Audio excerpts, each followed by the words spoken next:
All right, before you delete Notability, we want to make sure that all of your notes are backed up because deleting Notability will remove them.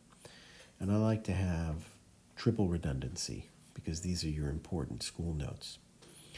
So here I have Notability open, and down here in the bottom left-hand corner where this is bouncing around now, you'll see the little gear.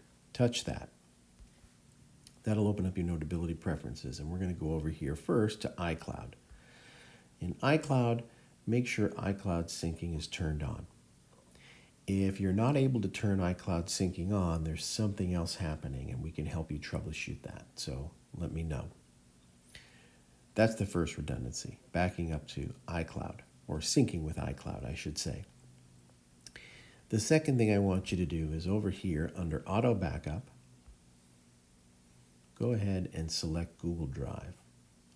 You can choose another cloud service, but we have plenty of Google Drive space in our accounts.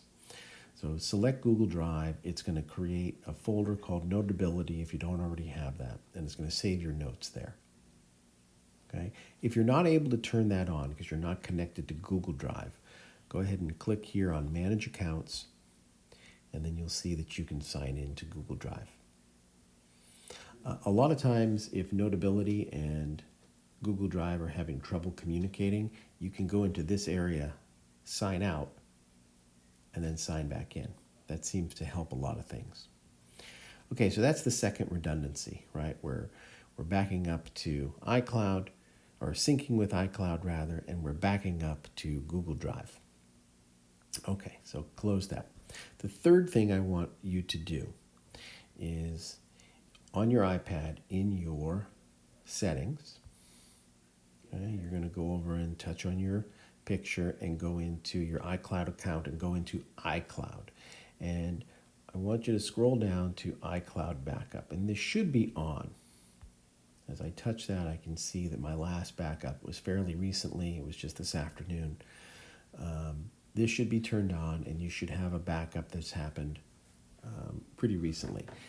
If you don't, go ahead and click Backup Now. I'm not currently connected to Wi-Fi, which is why it's grayed out, and it shows this message here. If you're not able to back up to your iCloud account because you don't have enough storage, you are going to need to upgrade your storage. We do require you to have the 50 gigabyte account. That is 99 cents a month. Some of you, that's still not enough for your iPads, and you should upgrade to the 200 gigabyte account or possibly more, depending on what you have on your iPad. But your Notability notes are really important, so make sure you have a good cloud backup. You can also plug your iPad into a computer using iTunes and back up that way, but we really recommend you have enough cloud storage. Okay? So once all those three things are done, then you can delete Notability and we can reinstall it. Thank you.